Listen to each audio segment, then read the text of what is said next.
And we're live. Welcome everybody here to the Lakers Lounge. I'm Anthony Irwin, joined as always on this fine Thursday afternoon, I guess late morning your time, Aaron, is Aaron Larsoul. Aaron? Yes? It has been a long summer. Long summer, especially out here in Tejas, where we had like 50 straight days of 100-degree weather, 100-degree plus weather. It was disgusting. But last night, we had a storm. It is 80-something degrees outside right now, and I can do the lawn at like a decent hour. Fall is here, dude. Football is here. Fall is here. Fall weather is here. White people are drinking pumpkin stuff. We got definitely.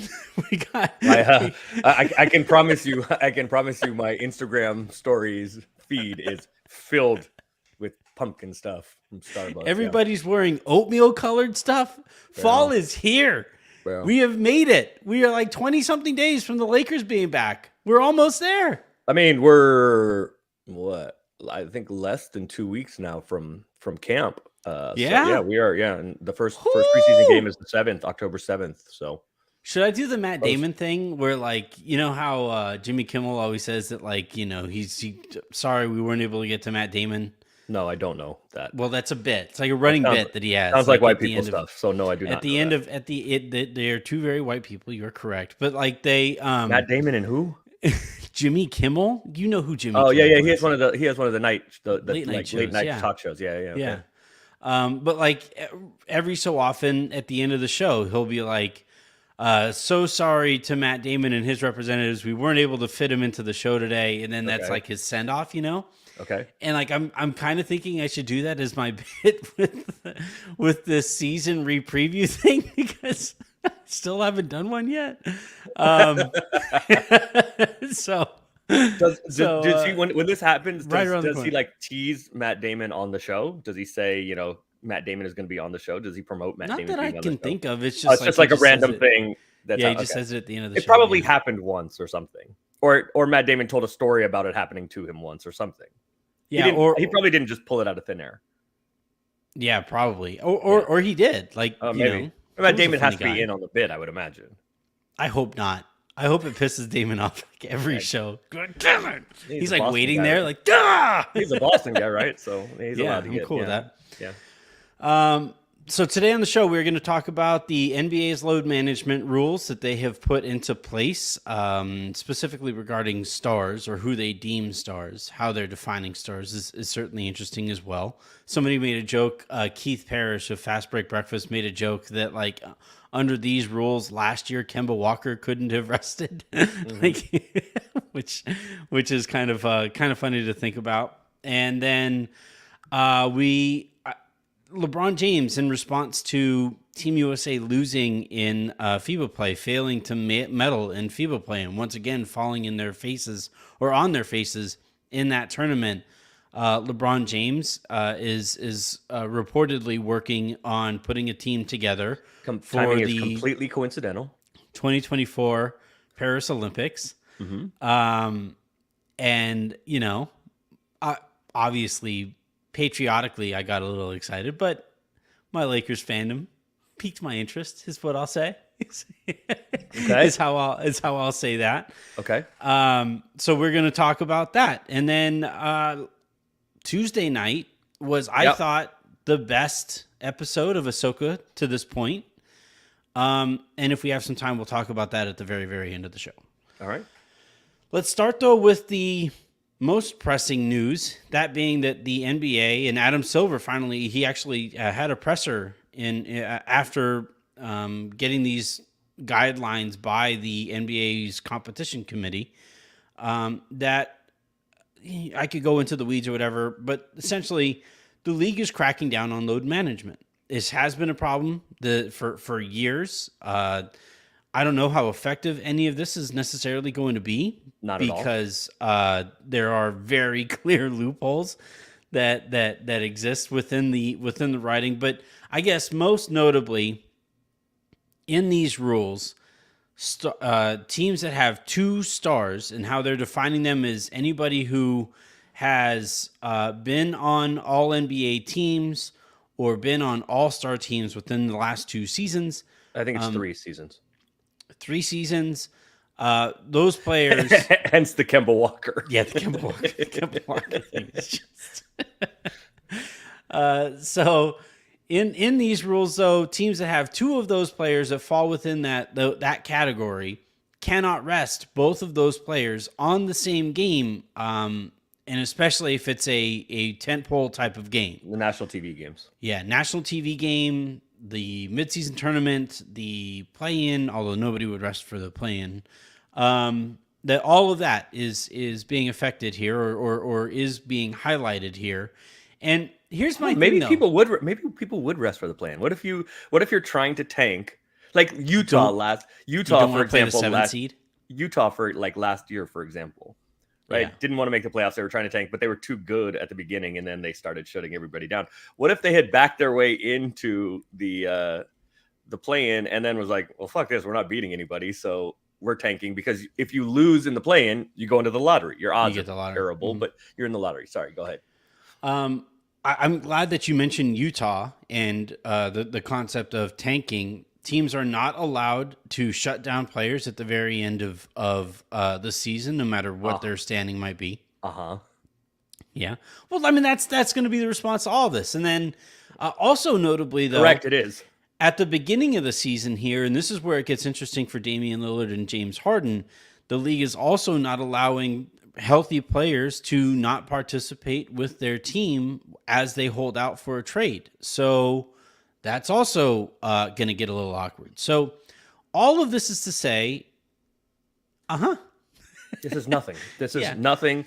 Everybody in the NBA, players, teams, doctors, front offices, etc., will continue doing exactly what they've been doing.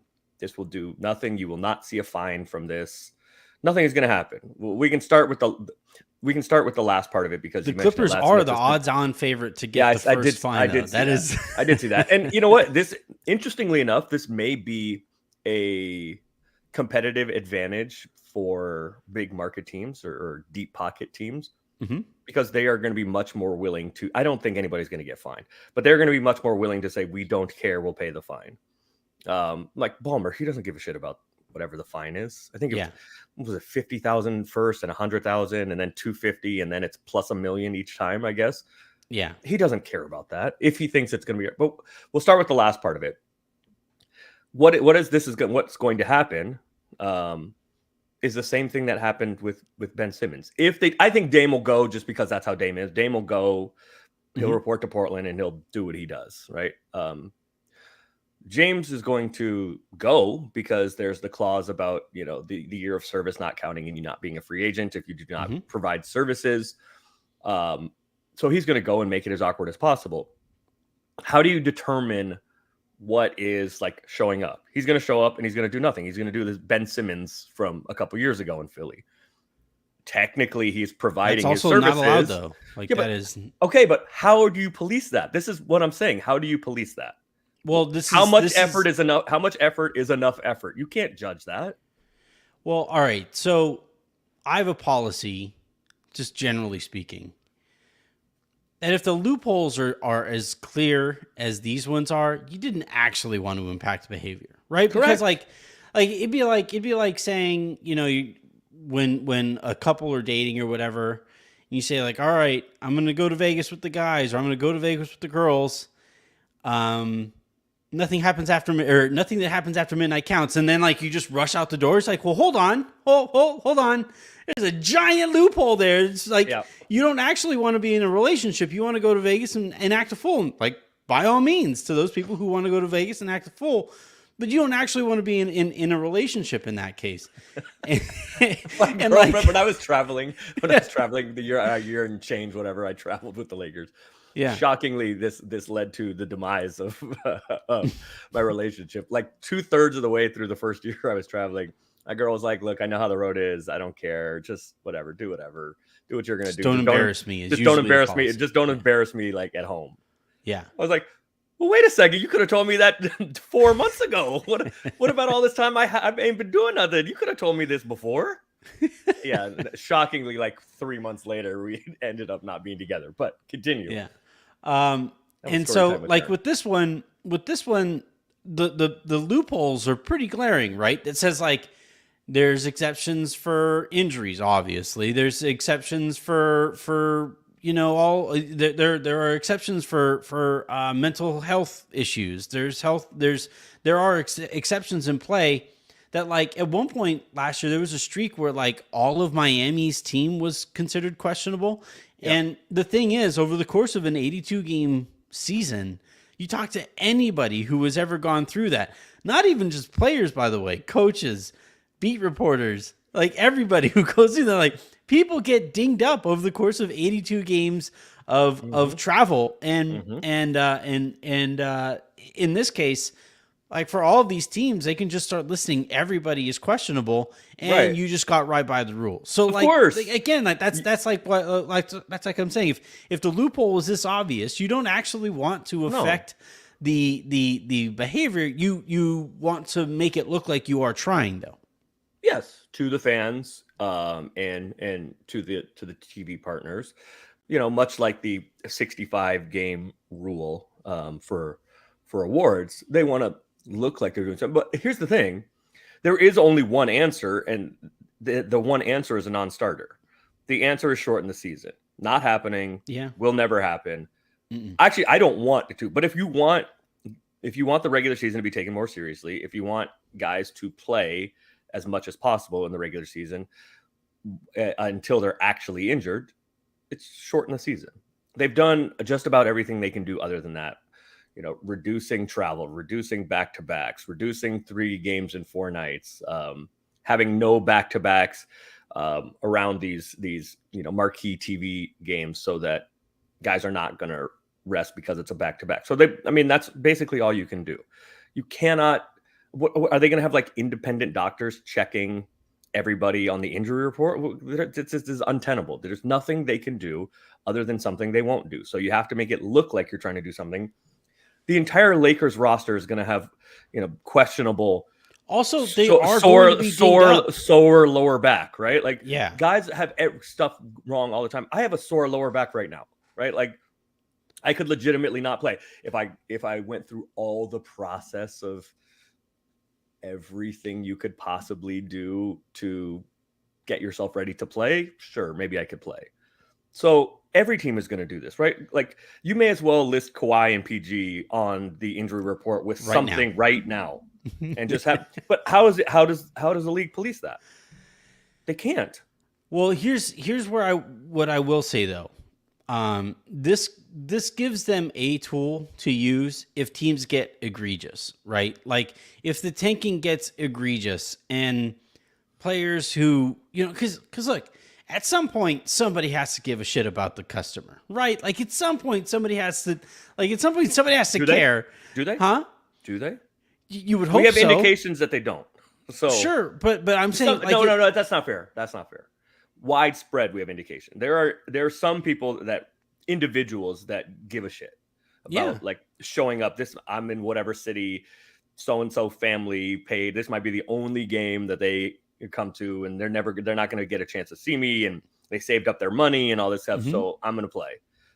But that is the exception, not the rule. Well, here's where it gets a little concerning, and where this trend has gotten concerning is that those players who have that mentality mostly tend to be older players, the players who should be resting, the players who should be load managing. But now you have younger players who are like in their early 20s who are doing this. And you have teams that are doing, and this is important too, you have teams that are specifically telling those players, you are not playing here. Because strategically it's a good idea. Sure, yeah. But again, at some point, somebody has to at least appear to care about the customer, and that's what this is. That's what this does. Yes, appear to care. Right? Yes, you said that somebody has to care about the character. No, like the consumer. No, they don't. Well, you have to appear like you care about the consumer. Yeah, and look, if this continues, and if a team gets egregious, this can be used to kind of snap stuff back into place, and you can slap somebody with a fine. For if what? anything, it's for public shame. Who cares? No, Like, no, no. yeah, But for what? Like, what do you? Yes, that would be the reason. Yes. yeah. But you're going to catch them doing what? Everybody's going to be listed on the injury report, and then you just get to pick and choose. All right, yeah, you're sitting, you're sitting, you're sitting. Just like before, there's going to be more of a flaunting of nonsense on the injury report. And as that happens, like if teams are willing to be that kind of shameless, then you get the public embarrassment from it, right? And this is where it's going to get kind of interesting because the relationship between reporter and subject has become.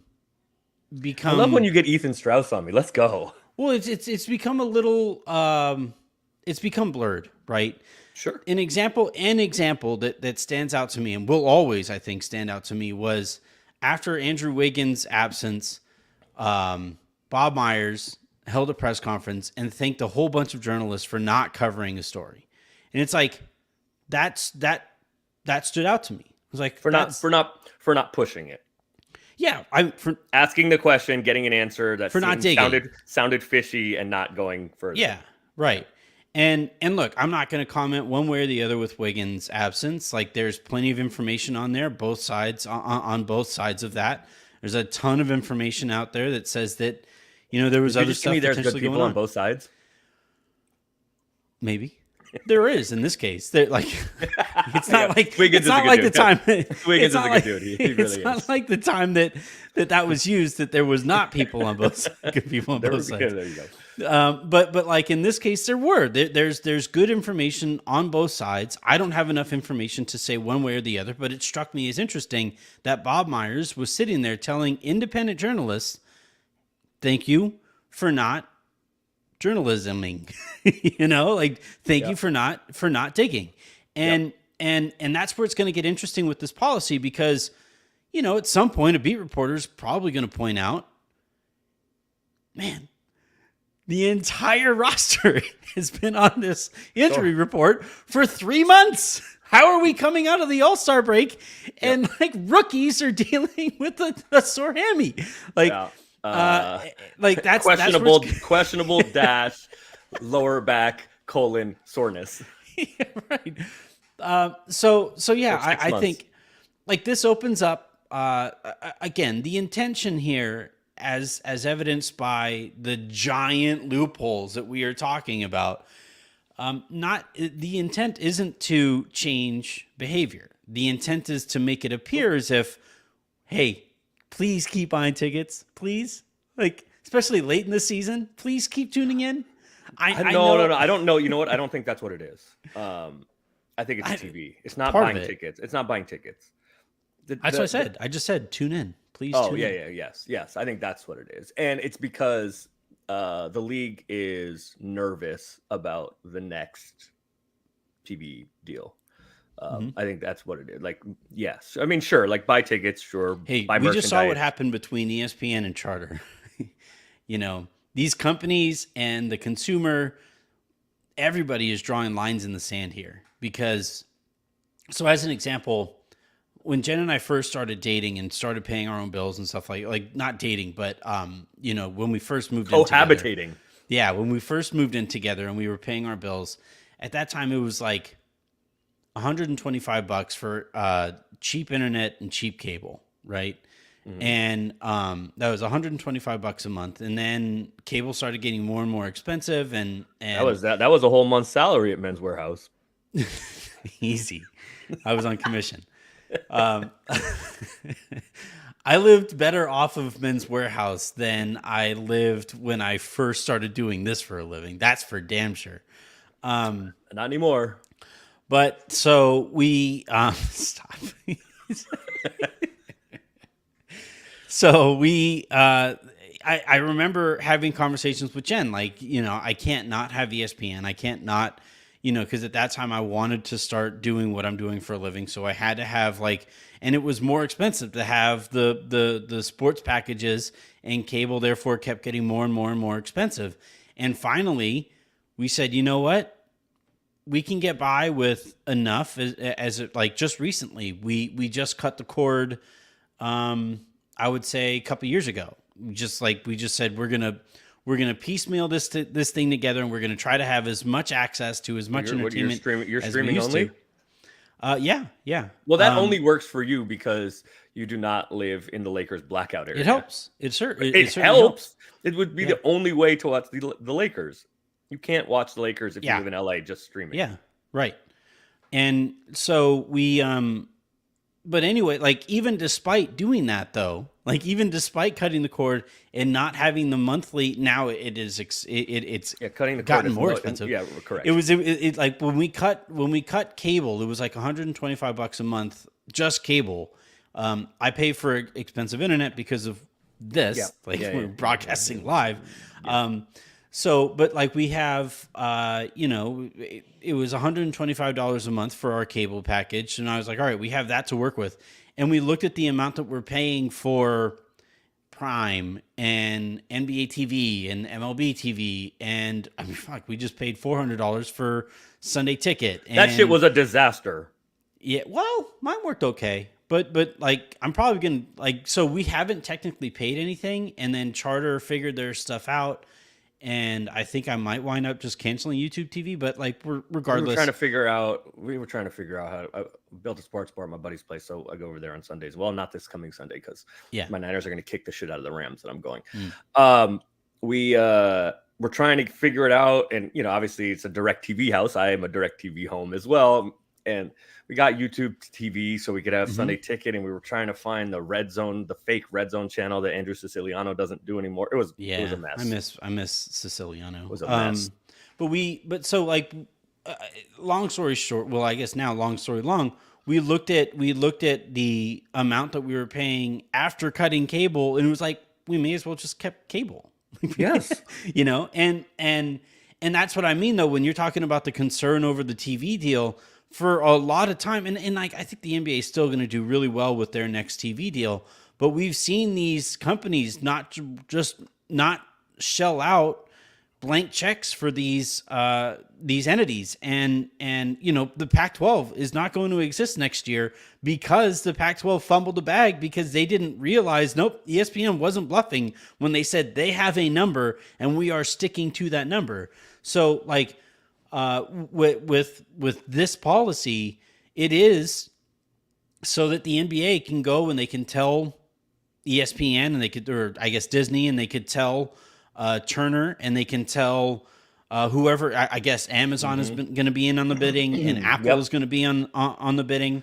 And there's also rumors that Apple is going to buy ESPN, from Disney. But like when they go to these broadcast companies, they're going to go to them and say, hey, we have this policy and this is put in place so that late in the season, no matter what team it is or what fandom or whatever is going on with that team, fans are still going to tune in because that team stars, in adherence to this rule, at least theoretically, are going to be playing more this season than they have in the years leading up to it. Sure, but what if you're a team like the Lakers or like the Clippers that have two of these so-called stars, by definition for this rule, stars, and LeBron and AD or Kawhi and PG, as all four of them have been recently, are actually hurt or actually injured? Well, I mean that just happens. Of course. So you don't get to say we're gonna have people are gonna watch because nobody's watching the Clippers without. I mean, nobody's watching the Clippers anyway, but nobody is definitely watching the Clippers without Kawhi and PG. We're like, sure, we get the Terrence Mann show. Like, what? Those guys get hurt. Guys pretend to be hurt. Hey, according to Lawrence Frank, you cannot include Terrence Mann in a deal for James Harden. Yeah. Well, so yeah, maybe they'll get Harden, and they'll have three of those guys, and then all three of them will be hurt. Mm-hmm. So, there's no guarantees here, and teams are going to say guys are banged up. Could they play? Yes. Is it good for them to play? No. And so they're going to sit and they're going to say, look, he's hurt. Well, this at the end of the day gives them a response that it's like Apple, Amazon, Disney, Turner, they are going to ask, hey, are you ever going to do anything about these guys not wanting to play? Correct. Are you ever going to do anything? My point is they haven't done anything. No, they haven't actually done anything, but it gives them a response. They can say, here, look, this is the starting point. Here's what I think I think this isn't the starting point. I think that this is kind of in conjunction with the 65 game rule for all of the Yeah, um, for all of the absolutely. awards. So I actually think that will be more effective than Hmm. this. But I think the two Because that can things. affect, like, for guys later in their career, for LeBron, for Steph, for KD, like, they don't give a shit about that. Yeah, they're not going I to be mean, up they for do want to MVP make anyway. all NBA because it adds to their legacy and all of that, but they have their money. For some of the younger guys, their money is tied to, the supermax extensions and all of that. So Yeah, for them, I think it could be, for Booker and Tatum, I mean, and Brown, they've kind of already got theirs. But for the younger guys coming up, I think it could impact, in yeah. tens of millions of dollars their pockets. So I think that's going to be more effective than, well, now you have to be more careful about what's listed on the injury report. The same thing you've been doing forever. We're gonna fine you. Yeah. Okay, cool. Yeah, I think it's at the end of the day, the league now gets to say, whether it's to fans or whether it's in these pitch meetings to these companies when they are trying to draw out every last penny that they possibly can, they have a response for this, and it is a problem. Like it is a and like Yeah, Daman made this absolutely point it on is. Daman made this point the other day on Twitter, and how embarrassing it is, and it frankly is embarrassing. You don't see these rules for fucking the NFL. You don't Because they see have these. 17 because they have 17 games. There's 17 car accidents. Yeah, Like, but they're no, but yeah, yes. they're But like, yes, but each car accident is more important, right? sure, but like, Because what I'm saying though is that like, there's the one game thought means too doesn't much more in cross the their NFL. mind. Like even for like the star quarterbacks, like Peyton Manning, it'd be a blowout game, and he'd still be out there because like he didn't want to give reps to the backup. He didn't like, No, he's and also like not getting. They also don't have guaranteed contracts, and Peyton Manning also isn't getting touched. but you could. It doesn't change the fact that like this isn't a conversation that you have to have with football, and like at the end of the day, that's a competitor that the NBA is like watching lap them in terms of interest.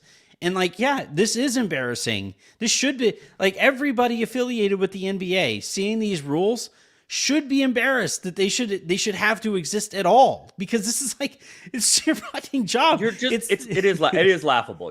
But what you're going to, well, okay, but that brings up a bigger point. It is your job. Playing the basketball, well, winning basketball is your job, right? Winning titles, championships is your job. So yes, you have some sort of duty to put on a good show for the paying customer, but if it is actually more beneficial to your team to rest guys so that you can be sharper, better, healthier when the games actually matter in the playoffs, nobody's resting in the playoffs, then is it in their best interest to go out there when they maybe shouldn't, or push their bodies when they should be resting? I don't know. I just like every time I keep seeing like, and look, I do think macro level, it is good that we have more empathy by and large with the people covering the sport. I think we are, like, the conversations that we're having about this stuff is getting smarter, and I think that's a good thing. But when I keep seeing like, how can you possibly expect these players to play 82 nights and travel the way that they have to travel when they're like 23 and 22 years old? I'm just like, That's what the money is for. yes. Like, how can I possibly expect somebody to play a fucking sport 82 games out of the 365 games for amounts of money that honestly are becoming unfathomable? Like where you have John Morant at this point in his life, his racked up almost $300 million worth in contracts that he has signed his name to. Like, yeah, I'm sorry. I lose a little bit of like give a shit when when like that is the amount, and like the amount of you're right, like the competitive advantages are there, and it is smarter now to play as few games in the regular season as you can, to hone your skills and develop chemistry as best you can in that time to be ready for the playoffs. Competitively, you are absolutely correct. While having the fewest miles on your body. Right. Absolutely. However, this is an entertainment league. You know, this is like the point of this, the way that the money is made here is by drawing interest Mm-hmm. from viewers, Mm-hmm. whether that's in-house or watching at home. Correct. And the more that the more that the fact that this has to exist at all, to me, signals to the viewers, yeah, we stopped caring about you guys a long time ago. Sorry. Whoops. You know, and that's embarrassing. I didn't say that. No, yeah, this is like much ado about nothing, because what you're going to see on injury reports now is out lower back soreness instead of out load management or out rest. They're just going to change the designation. How are you going to prove? How is the NBA going to prove that so and so doesn't have a sore lower back, or left knee inflammation, or shoulder soreness, or the fucking sniffles? Like, how are you just like upper respiratory? What, like, you're just gonna see. Honest to God, hope that James Harden shows up like sniffles with a out sniffles. Sorry, and blowing his nose. like a red and white handkerchief, you know, like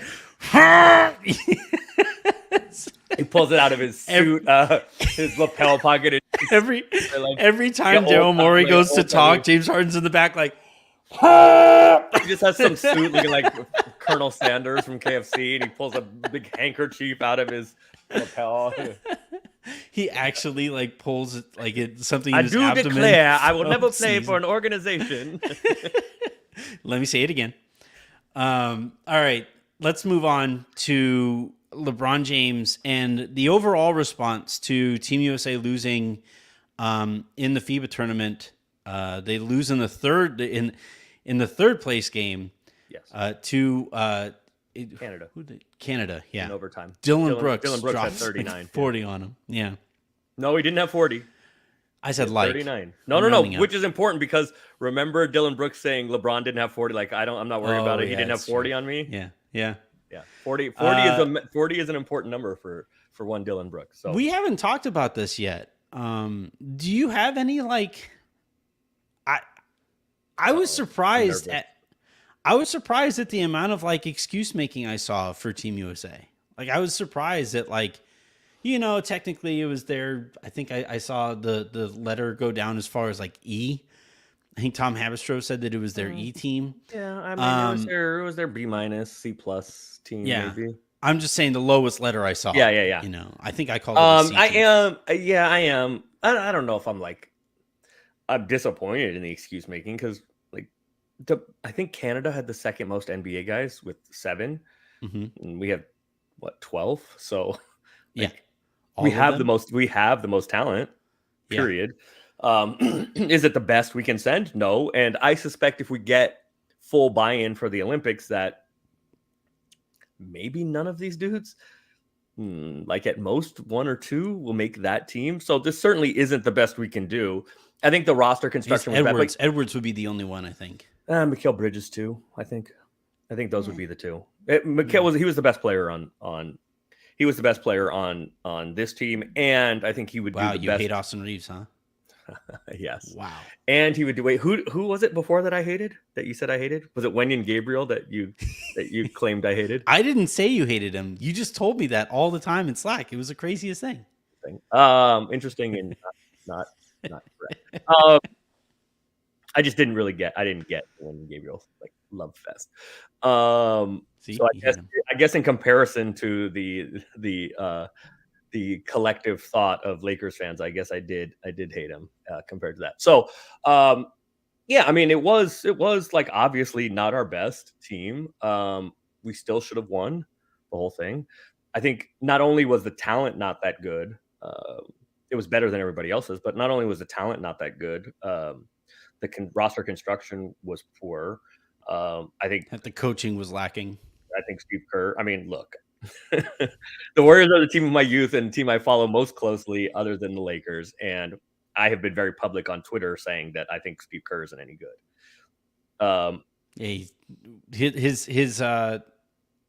his accomplishments without Steph Curry are lacking, is how I will put it.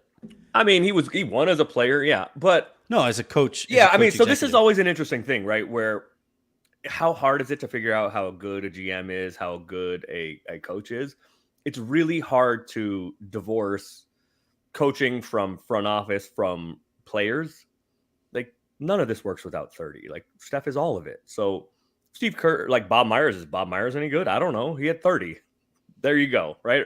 Are all these people in Cleveland or whatever like good at their jobs? I don't know. They had LeBron. So that's all. Anyway, so I don't think we found out that I'm blanking on his name, but he went down to New Orleans. He's been fine down there. David Griffin.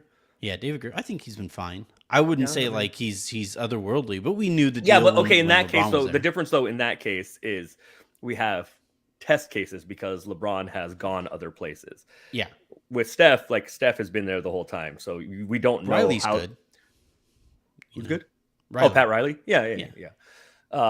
That's fair. So I don't think coaching did a good job. I don't. The roster was poorly constructed. To be fair, AD wasn't going to play, and we don't have a lot of big guys, American big guys. So I think Steve made a fair point. Like, yes, we want more size, but whom? Yeah, I don't understand bringing Walker. Get a bunch Kessler. of bring some Plumlees. Yeah, there you go.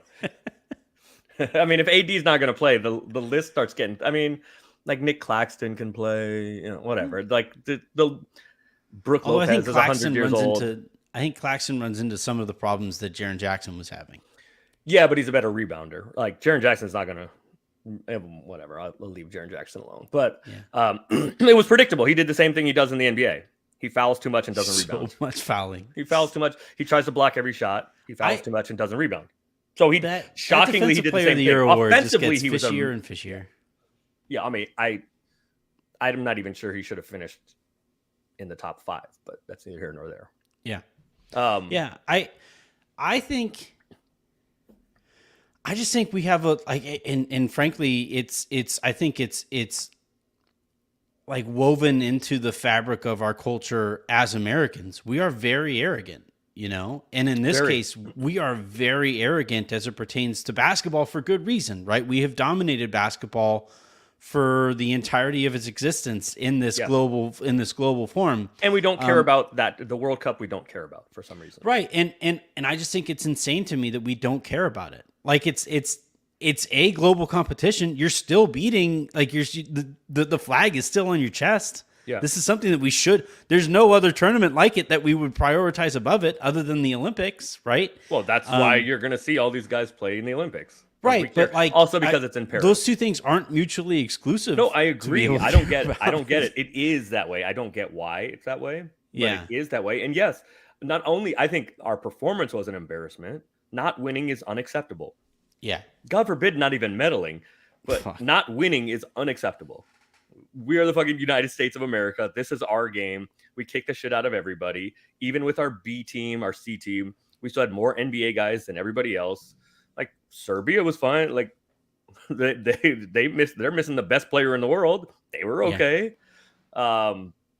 Latvia played okay. They didn't have Porzingis. So like like a lot of places don't have their best guy. Yes, we didn't have our best 20 guys, but I also think that again the team was poorly constructed. But like our 21st best guy should be like as good as it's top 2 or 3 on every other team in the Agreed, and we have 12 NBA guys, and nobody else had more than 7. Germany had like 3 of them and kicked our ass. Yeah, shout out Dennis. Good for Dennis. That made me smile a little bit. Good for Dennis. So I do think it was embarrassing. I also think it's like the whining is embarrassing. We didn't bring our best guys and we'll win if we bring our best guys. Yeah, we will. But that's the arrogance of like, why can't our second best guys who are better than everybody else's guys still win? Or our third best guys who are better than everybody else's guys still win? Well, that's where like the response, I would have been interested. It's embarrassing. And the excuse making is embarrassing.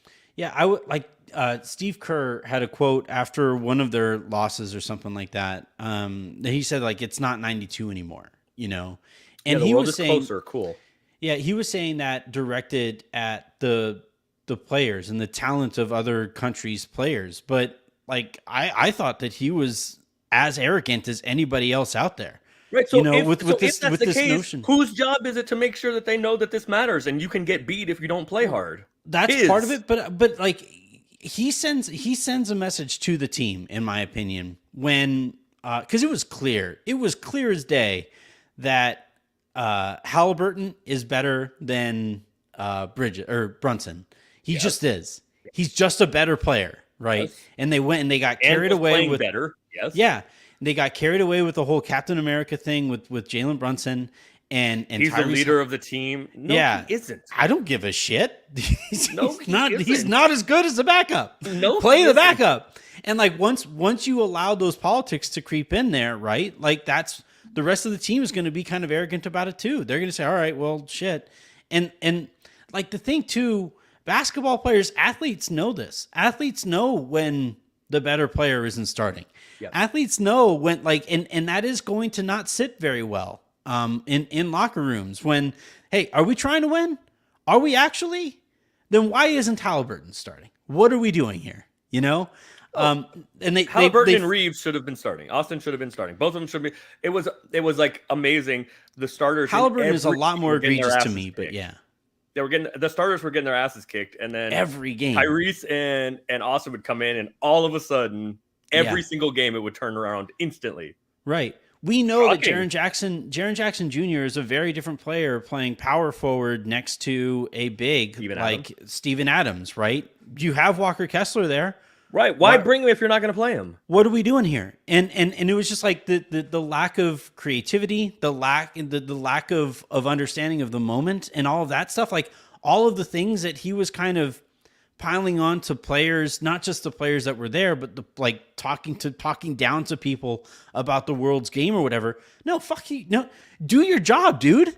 Like, well, here's the other problem. What are you doing? He's tied to this strategy of also, Eric Spoelstra's a little better of a coach than Steve Kerr. Wait, whoa! Who said that? I don't agree with you at all. Quite a bit better tactically in game. Ty Lue's better than he is too, but yeah. He ran his system, right? The switch everything, one big, switch everything. But Jaren Jackson Jr. is not the right one big for that. And the team was small elsewhere too. That's like low key what it is. And this was a Lakers thing last year where it was like, okay, well, the Lakers are small. It doesn't have to be you're small at 4 and 5. You can be small in other places that have meaningful impact. Like Austin was getting bullied. Austin was getting his ass kicked because he was switched onto guys that he just can't guard. They're too big for him. But when the Warriors do that in Steve Kerr's system, first of all, you have 30. So let's put that aside. But also like in this death lineup thing with one big, Draymond Green is the best defensive player in several generations and is the most versatile defensive player in ways that Jaren Jackson Jr. is not. Again, I don't think Jaren Jackson Jr. is a great defensive player, but not in the same orbit as Draymond, as Anthony Davis. The other part of it was you have all these switchy big wings that Team USA didn't have. You have Andre Iguodala, you have Sean Livingston, you have Harrison Barnes, you have Andrew Wiggins, you have Klay Thompson, all these big switchy wings that are great defensive players. Team USA didn't have any of that. So you can't Steve Kerr didn't do anything to fit what Team USA was doing to the talent that he had. He was trying to do what he does because coaches are stubborn. We've talked about this with Darvin. Coaches are stubborn by nature. And so he was like, this is what we do. But you don't have that Warriors roster. You don't have that talent. It's a different we. You don't have the people brought in specifically for that thing. Yeah. The response afterward from the basketball community is that now apparently LeBron James is recruiting to bring their A team. This is so silly. This is perfect LeBron. This is so silly. It is perfect LeBron. You think the timing of it is a coincidence? First of all, Steph has said for 2 years he's playing. So the LeBron called Steph to recruit him. Steph already said publicly he was playing. Yep. These conversations also don't happen in the moment, right? These guys have been KD, Steph, LeBron, AD, Draymond, etc. have been talking about this together for at least 6 months. Yeah. It's not like LeBron has framed it as they lost and LeBron come Well, the save reporting us. around LeBron Correct. is framed it that way. Yeah. Well, yeah, Getting back to what we talked earlier. yes, correct. So this is silly, but I think it is. I think it is very cool. I'm looking forward to it. I don't think. Well, Steph has never played in the Olympics. He's played in the World Cup twice, but he's never played in the Olympics. LeBron hasn't played since 2012. LeBron, KD, and Steph, maybe they played in one All-Star game together, but the three of them together is like terrifying. Let's go. Let's go. Because they have defined basketball for the last 15 years. Yeah. They are all top 15 guys all time. So like the three of them together should terrify, or like the rest of it doesn't matter. I also love that it was framed as like one last ride, like a Fast 10 movie, like Fast and the Furious. Like something about family. Yeah. It's like they're the Expendables. Like they're Sylvester Stallone and that whole like group of people, former action heroes who like go out there and wreak havoc on Paris. Yeah, I like the three of them in AD, and I think I would start. Does Tatum. It matter? No, it doesn't. But I think I would start Tatum. I listen to an argument for Book, but I would start Tatum. Yeah. Like Steph. Booker also tweeted that Tatum, he would be involved. Yeah. Steph, Tatum, LeBron. Steph, Tatum, LeBron, KD, and AD. Like what? I just like whatever. Steve Literally the seven backups could be like me, you, Harrison, Sabrina, Raj. Like none of it matters. Guru. None of it matters. Yeah. Also importantly, maybe more importantly than any of the stuff that we've talked about here in the last 46 minutes, that's a tampering opportunity. Mm-hmm. I am so excited for that. We already saw it, by the way, some with Austin Reeves. I have no idea what you're talking about. And the friendship that he built up over that time with Halliburton and with Bridges. So I think eventually we're going to start hearing some of those kind of like see the in Austin's the plants defense that come from those seeds. Players can't tamper. Huh? There are no tampering fines for players. Players cannot. Oh no, I'm not saying like, I'm not saying it's tampering by punishable rule, yes. But it is like it's certainly in the. I mean, no. If you listen to, lots of guys have said that they have fostered these relationships with Team USA, like Steph and KD, kind of famously, and Draymond. If that maybe had some impact on KD coming to the Warriors. I loved it. Like there was some stuff written about Steve Kerr potentially like doing some tampering and having an opportunity to talk to these guys, but then he was so bad as a coach that turning people off. Y'all got it. Who gonna be there? Steph. Who all gonna be there? Steph. Okay, cool. I'm coming. Oh no, y'all bringing Steve? Nah, I'm good. Nah, yeah. I got work in the morning. I'm good. You picture Steve like walking through the front door of a party, like, oh no, come on! Like, y'all brought Steve? Nah, I gotta go. I got work in the morning. Y'all got it. I'll catch up with you on the next one. Yeah. So between FIBA and Austin, like you said, that's the word I was looking for, fostering relationships in this FIBA tournament that we saw, like he and Bridges were doing each other's 3-point celebration, and then look, the basketball chemistry between him and Halliburton was impossible to not notice. Mm-hmm. So you have that going on. LeBron is going to be there in 2024. I would imagine getting ready for his final season, maybe ever, probably with the Lakers. If he does come back after 2024, he and probably Anthony Davis will have talked to all of these people about teaming up for one, like the last LeBron season. And hey, once I step down, the team can be yours because it sure as hell won't be Anthony Davis's. Who said that? Yeah, I think we were almost ready to get through an entire show without a Hennessy is delicious. So. But yeah, that is where my head immediately went. Look, Team USA, especially if all of those guys are healthy and if all of those guys are available, is going to just crush the world, like with what what that combination of talent is able to do. Like we always talk about is that the 92 team is the greatest, grouping of talent that basketball has ever seen. In my opinion, this team in 24, if it's everybody, would kick the shit out of them. But like for me, I actually think '08 or 2012 would have beaten either of those team or the 92 team. 12 was a monster. Nuts. 12 was a monster. But yeah, I think 24, and this is kind of how it goes, and this kind of goes back to how arrogance is kind of woven into our fabric as a culture, like societally in this country, we are very arrogant. Where in this case, it takes us getting our asses kicked in FIBA to rally around the flag and say that we're going to go and go to Paris and take care of business there. I bring back Shaq. That's how arrogant we should be, because Shaq didn't get to play because Christian Laettner took his spot. Yeah, that's good. What Shaq, 58 or something like that? Bring Shaq out there for a little bit. He looks like he could play. He's not 58, but I don't know, what is he, 54 or something? Yeah, but he looks something like that. He's in better shape than the year after the three-peat. Correct. I think Shaq should get out there as the company time year. Like he was kind of round. We're sorry for the Christian Laettner fiasco. I think Shaq should get to play. We need some big guys. Shaq can back up Anthony Davis. Last thing on the docket here, we do have some time. I want to talk about Ahsoka. Okay. So for those of you who are tuning in just for basketball, that is going to do it for this episode. For those of you who have enjoyed Aaron and my conversations about Star Wars, which have been pretty popular, I've gotten like a few notes about them.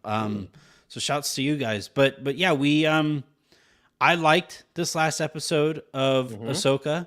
It is obviously very fan servicey. Like they knew exactly what they were doing. But if you're going to do that, fan service, I think at this point, it's more derogatory, I think, than it needs to be. Because if it is executed well, then that's what we're doing. Like that's what we want. Fan service is the point of all of this. Yep, that's what we want. But so I thought that this was very well executed fan service, right? We got to see.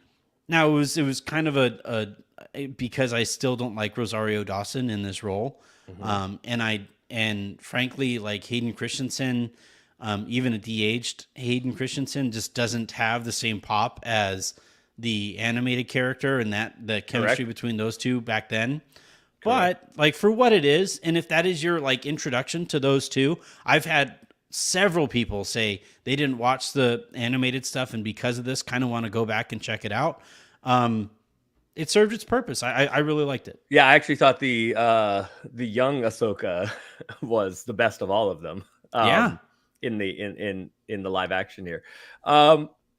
I do think we may have an answer though to the thing we've been saying for weeks about how stoic she is, because after she goes through this process of learning the final lesson and getting to face the demons and such with Anakin / sort of Vader,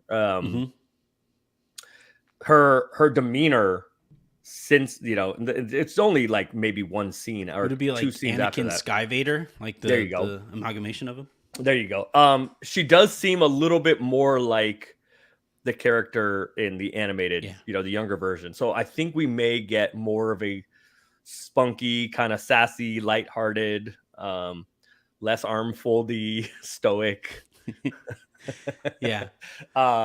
character for Ahsoka going forward. Which cool. I mean, I still have some questions, but I did think it was good. I didn't like that, like nothing actually happened. Like there was no like the plot. I'm still waiting. Like, can we get to what's actually going to happen here? Can we get to Thrawn? Can we get to Ezra if he's there? Yeah. We've spent like 6 episodes now. Is it 6? 5 episodes now, kind of like twiddling our thumbs. Nothing like actually happens. I think it's an 8 episode run too. It is. It's like a sprint to the finish here. So what my suspicion is that nothing is going to happen in this season.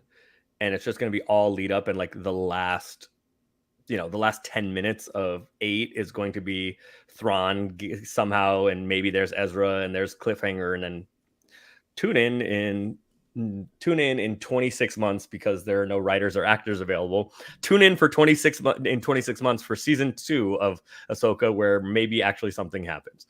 But I did like, I mean, a lot of it's confusing, and I think it's kind of weird that you have homework to do to be able to understand a show. Like you have hours and hours and hours and hours and hours and hours and hours of homework to do watching cartoons. Disney's done a pretty good job of like throwing together a list of episodes that you have to watch in order to get. And there are a lot of channels, like especially on YouTube, there are a lot of channels that focus on Star Wars that kind of do breakdowns of what you need to know from Rebels and from Clone Wars to be able. But so like just conceptually, that's weird. But I did think the episode was entertaining. Yes, like a lot of it was fan service. So what? It tied a lot of stuff going backwards and going forwards, you know, into the sequel trilogy, which should be just killed with fire and started over. But I think Filoni has done a good job of connecting things. And I mean, a lot of it was corny, but like, yeah, I think it was the best of the series so far. And hopefully it leads towards an Ahsoka, who is a lot of people's favorite Jedi and some people's just favorite character in general. Hopefully it leads to a version of the live action character that feels more like the animated character that everybody fell in love with. Yeah, at some point we're going to have to get an explanation for why Ahsoka wasn't involved at all with the sequels. Like with the prequels? No, so you go prequel, original trilogy, and then the sequel trilogy. Right. And like, well, we don't know. I mean, where we are now, that obviously that timeline hasn't happened yet. I guess the originals, the prequels, like we need the originals. The answer to that is that is why Filoni didn't exist yet. Well, it was his character. Yeah, yes, but in universe, what they would tell you is the real question is why isn't she involved in what's the third one in the prequels? Attack of the Clones, whatever the third one is. Yeah. Which is basically, so episode 2 and 3, like the Clone Wars, right, is in between episode 2 and 3, basically. The cartoon where we meet her. Revenge of the Sith. Thank you. Is in between. So the real question is, why isn't she in Revenge of the Sith?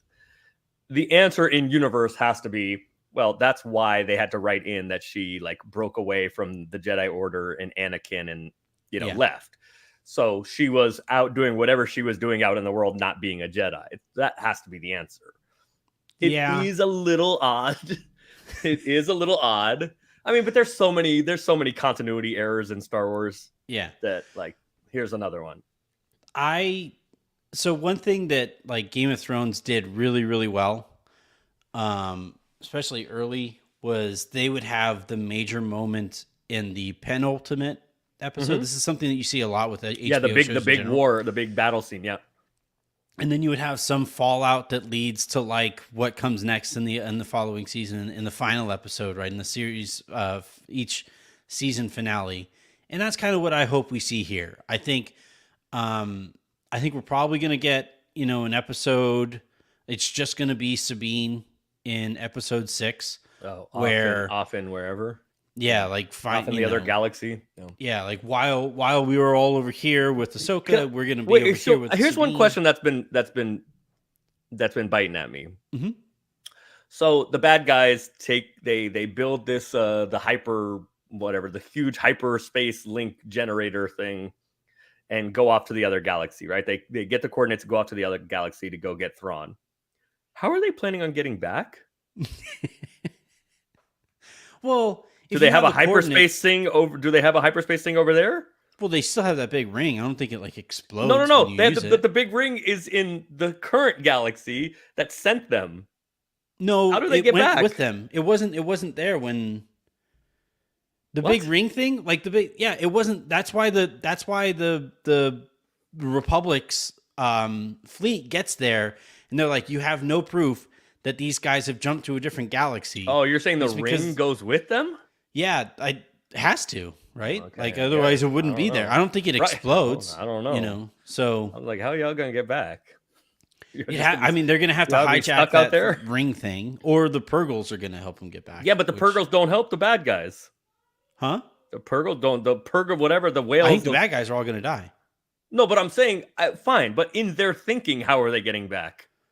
I think it's more just like we got to get there. We have to find a way to Right, get there. but if it was so easy to come back, Thrawn would be back already. He wouldn't have just be hanging out over there. That's true. Well, because like The only answer is if the ring goes with them. That hyperspace whatever ring goes with them. Yeah, which seems odd. They're just I'm the ring trying to just encircling them as they go. Well, because like you used to have those little those hyperspace rings on the smaller planes, right? Yeah, because they didn't have a hyperspace generator or whatever. Yeah, and I kind of think that those rings went with those planes too. And then they would get with them at the galaxy. They'd go do off whatever they have to do in that world, jump back into that ring, and then come back. So I kind of think that's tell me on Twitter if I'm wrong, but I like that's been bothering me for like 2 hours. Like, okay, y'all went over there. Now, how are you getting back? It would be funny if they get there and like, Thrawn, you have this figured out. And I was like, that's the point, you guys. No, or I would have been back already to take over. What are you talking about? No. Yeah, I think. And by the way, why doesn't Ezra come back with the? He obviously has a relationship with the what are they called the whatever the whales are, the hyperspace whales, which is I think. Yeah, Purgils. Why? So Ezra obviously knows he has the force connection with the Purgils and knows that they are the way to get Thrawn up out of there. In the end of Rebels, I just gave shit away. But why hasn't he hung out with the Purgils and come back? Why can't he come back? Well, he's probably hurt. This is 10 years later. They don't know what's happening, what he's up to. They don't even know that he's alive. They don't even necessarily have. I mean, proof we that know Thrawn's alive. Don't we know he's alive? Well, Thrawn we know is alive because we've seen it in the trailer. I think Ezra's in the trailer too. No, he's in. He's only as the little projected hologram thing. Yeah. All right, Thrawn we know is alive. All right. Yeah. So we'll see. I mean, if one's alive, the other one kind of has to be alive. But Thrawn's also a different species than Ezra, so he might have taken things. Chris, I think. Yeah. I don't know. Do you think this last episode redeems the season to this point? Like it gets it back on track? Because I wouldn't say all the way out, but I was getting nervous. I mean, also the world between worlds is weird. Did she die and come back? Mm-hmm. Because she was underwater for hours, so. Yeah, no, I think because that was why he starts with you got here. But I think the implication was that she was somewhere between didn't life expect and to death. See you so soon. Yes, Snips. I didn't expect to see you so soon. You got beat in a fight. If you're here, you lost. I like that one. Right. So that would indicate that she was somewhere in between life and death. And is that place an actual? I mean, I just want to know Rebels, how she it's a got physical out that place. far out to sea. Because she fell off. How was she underwater for that many hours? I don't know. Jedi. Well, okay. What? No, then now I'm out on that episode again. I don't know. Did the Force just bring her back to life? Yeah. Did she learn how to breathe underwater from somebody else for hours at a time that we don't know? You don't about? know what's in that white stuff, her. You know what? No, I'm cut. Now the more we're talking about it, I think I'm still out. But I'm gonna watch next week. I would say I was kind of wandering away. The way that I always know how good a show is how much time I spend on my phone and how far into a show I reach for my phone. And I didn't touch my phone in this last episode. That was the first time. Nothing happened. Well, sure, but it was a lot of characters that I really wanted to see again, and it was done really well. Visually, I agree with that. The switches from Anakin to Vader were really, really cool, and the lightsaber colors switching was the attention to detail was great in this episode. Yeah, you felt Filoni in this one. I hadn't felt Filoni in this season to this point. I'm not sure I want to feel Filoni. I don't know, man. You got that cowboy hat. That cowboy hat is cute. I do like that. I do like cowboys. I don't at all. I do like cowboys. All right, that is going to do it here for this episode of the Lakers Lounge and this week's episodes of the Lakers Lounge. Like Aaron said at the very top, we are a couple weeks away from camp opening, so we're going to get reports on how great everybody looks. I'm going to go ahead and put together. Ben Simmons has currently made 150 straight 3-pointers against Air. He hasn't missed one that I've Ever. seen on video No. in the offseason. No. So that's impressive. It's really good. But it is. the Lakers are right around the corner. Fall is upon us, and that means that basketball is shortly to follow. I'm going to go and assume the fetal position because the Eagles are going to do terrible things to my Vikings tonight. And I made the mistake of having, for some reason, a flaw in my draft where auto draft got selected for one round. Interestingly enough, when I was sitting in front of the computer, guess who it picked for me? I think in the 5th round. Kirkland? Yeah. Oof. Fucking miserable. Yeah, that's been my life for the last 4 years. That is going to do it, though. For Aaron Larsoul, I'm Anthony Irwin, saying this has been the Lakers Lounge.